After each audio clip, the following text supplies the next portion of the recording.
Oke, perkenalkan nama saya Muhammad Mufid Haidar dengan NIM B05210061.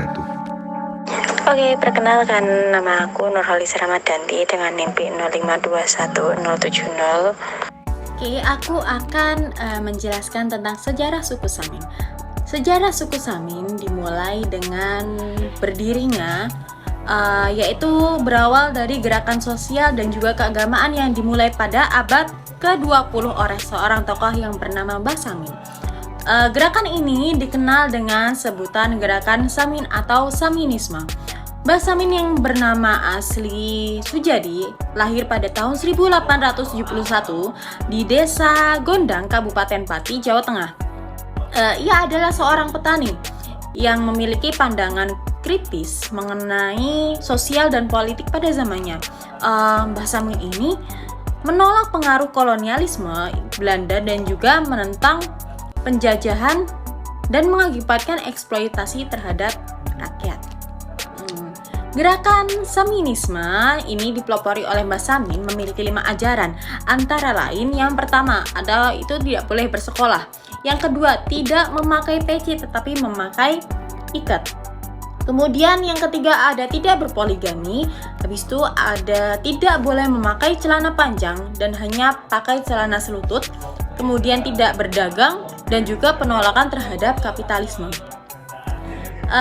Kemudian pada tahun 1907, tepatnya pada 8 November, pengikutnya mengangkat Mbah Samin sebagai Ratu Adil dengan gelar Prabu Pangeran Surya Ngalam, dan juga pada 18 Desember ditangkap.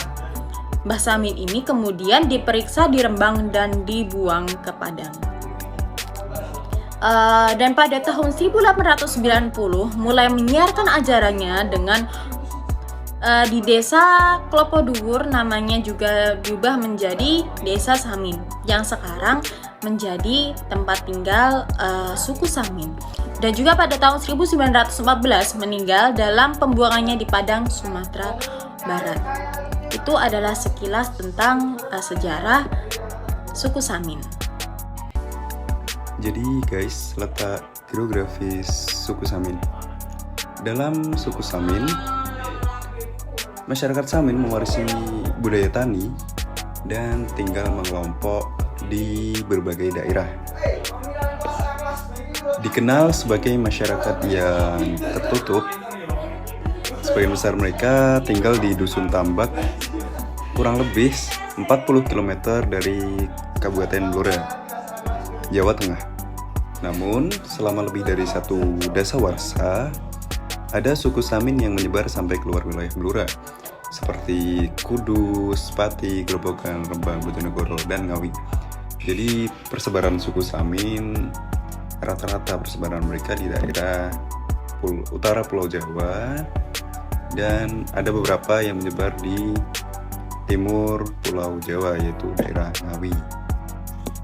Berikut yaitu kondisi sosial budaya suku Samin. Dalam suku Samin terdapat nilai-nilai yang menjadikan pijakan dan sistem sosial budaya mereka. Salah satu nilai yang dihargai oleh masyarakat yaitu adalah nilai kebersamaan. Mereka yakini bahwa kebersamaan adalah landasan utama untuk menjalani hidup. Kemudian selain itu mereka juga menerapkan kesederhanaan.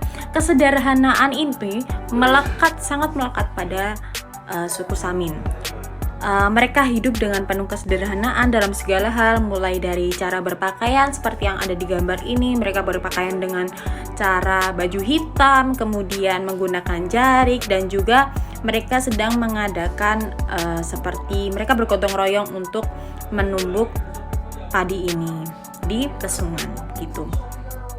Dan juga ini tuh termasuk, dan juga ada yang laki-laki dengan kondisi dengan cara gotong royong seperti itu. Oke, masuk ke agama suku Samin. Suku Samin memiliki kepercayaan keagamaan yang berbeda dengan mayoritas masyarakat di Indonesia. Mereka mengamalkan ajaran Saminisme yang memiliki karakter sinkretis, yaitu menggabungkan unsur-unsur beberapa agama dan kepercayaan tradisional. dalam Saminisme terdapat pengaruh kuat dari Islam, Hindu, Jawa, dan kepercayaan tradisional lokal.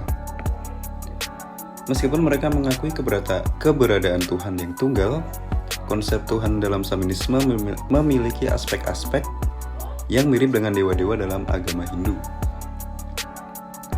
Mereka juga mempraktikkan ritual-ritual yang mengandung nilai-nilai kearifan lokal dan kepercayaan tradisional lainnya, yang terdiri atas beberapa buku, antara lain Serat Punjer Kawitan, Serat Pikukoh Kasajetan, Serat Uri-Uri Pambudi, dan Serat Jati Sawit, dan lain-lain. Yaitu merupakan nama-nama kitab yang amat populer dan dimuliakan oleh orang-orang Samin ya guys. Nih, beberapa gambar atau contoh gambar mereka sedang mengamalkan salah satu tradisi dalam budaya mereka. Ajaran dalam buku Serat Pikukoh Kasajetan atau bisa disebut pengukuhan kehidupan sejati ditulis dalam bentuk puisi tembang, yaitu suatu genre puisi tradisional kesusastraan Jawa dengan memedomani kitab. Orang Samin hendak membangun sebuah negara batin yang jauh dan dari sikap dengki dan iri, tukar pandudah kain kemarin, dan sebaliknya. Nah, oke.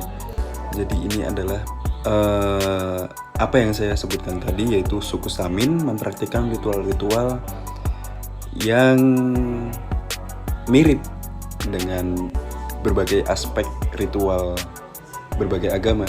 Contohnya ini merupakan bisa disebut kondangan, yaitu sebuah tradisi turun-temurun masyarakat adat Samin, percampuran antara Islam dan Hindu. Oke, kemudian ada tradisi suku Samin. Suku Samin memiliki tradisi yaitu mereka mengadakan upacara pada 17 Agustus karena suku mereka dilatar belakangi oleh penjajahan kolonialisme itu sendiri.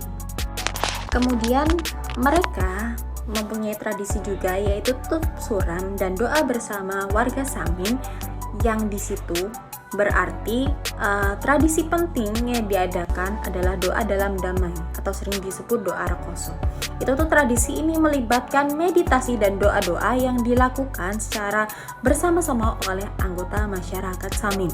Tujuannya adalah mencapai kedamaian batin, harmoni dengan alam, dan memperkuat ikatan sosial antar mereka sesama suku.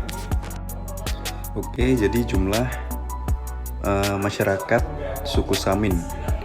Di antara desa-desa yang ditempati oleh suku Samin, yang paling terbanyak ialah di Desa Bapangan, Kecamatan Medanrejo, Kabupaten Blora.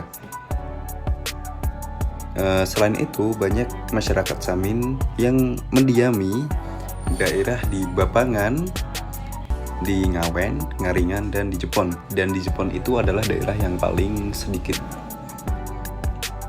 kurang lebih 300 jiwa yang menempati wilayah Jepon.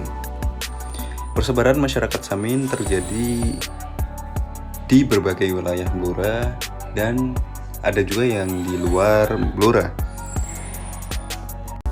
Oke, kemudian yang terakhir yaitu kondisi suku saat ini.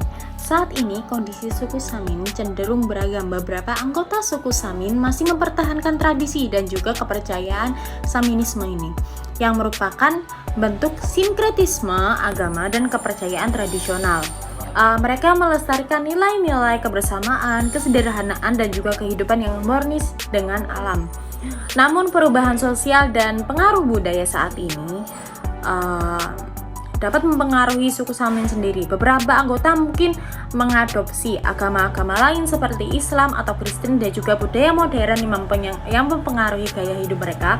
Selain itu, upaya ini dilestarikan oleh para pemerintah juga, dan lembaga-lembaga budaya dan juga kelompok masyarakat setempat. Ini termasuk upaya untuk menjaga tradisi, bahasa, dan juga kesenian dan pengetahuan agar suku Samin ini tetap hidup dan dikenal oleh generasi mendatang.